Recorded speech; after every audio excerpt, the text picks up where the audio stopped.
Hello, welcome back to my channel. Today we want to talk about a very important topic. Not all harm is visible. I think this topic is important to bring awareness to the fact that you can be harmed and it's not physical.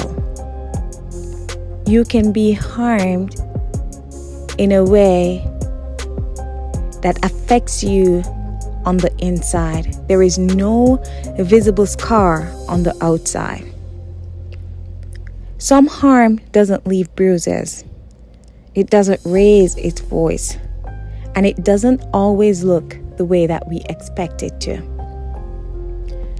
Usually, when people think about abuse, they often picture something that is obvious, something dramatic.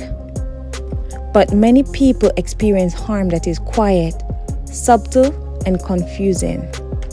And because it doesn't look serious enough, it often goes unnamed.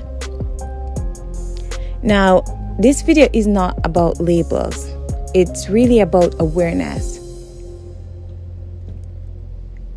Sometimes, the first sign that something isn't right isn't fear. It's confusion. You might find yourself constantly explaining someone else's behavior. You question your reactions. You wonder if you're too sensitive, too emotional, or even if you're imagining things. You might start to feel smaller than you used to, or less sure of yourself, without being able to explain why.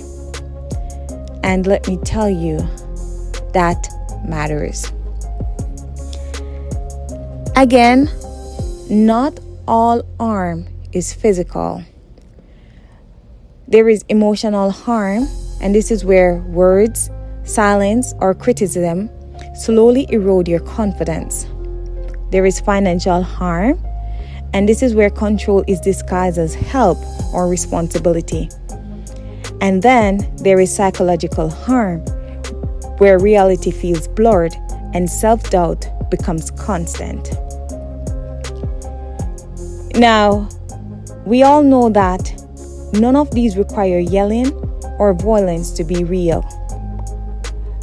This kind of harm often begins slowly and blends into daily life. It hides behind love, stress, or good intentions. This is why so many people don't recognize it right away. It is not because they're weak, but because they're trying to make things work. If it took time for you to notice something felt off, that doesn't mean that you failed. It means that you were at a point in life where you were simply surviving. Many people stay longer than they expected to, out of hope, out of responsibility, out of fear of disrupting their family, and sadly, out of love. Clarity usually doesn't arrive all at once. It arrives quietly, after exhaustion, after repeated doubt, after realizing that peace only comes when you imagine distance. This isn't about telling anyone what to do.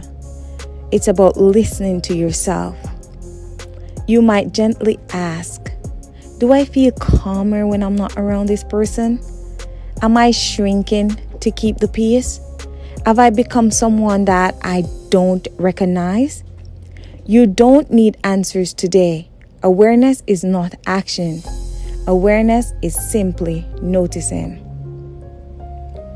And if you have children, it is important to remember this. Children learn more from what we tolerate than what we explain. They learn what love looks like by watching how we are treated and how we treat ourselves. Choosing safety, peace, and self-respect is not failure. It's modeling courage. If any part of this felt familiar, you are not imagining it, and you are not alone. You don't have to decide anything today. You don't have to name anything today. Sometimes the most powerful step is simply recognizing that something isn't right and allowing yourself to take that seriously. Some truths don't arrive loudly, they arrive quietly when we are finally ready to hear them.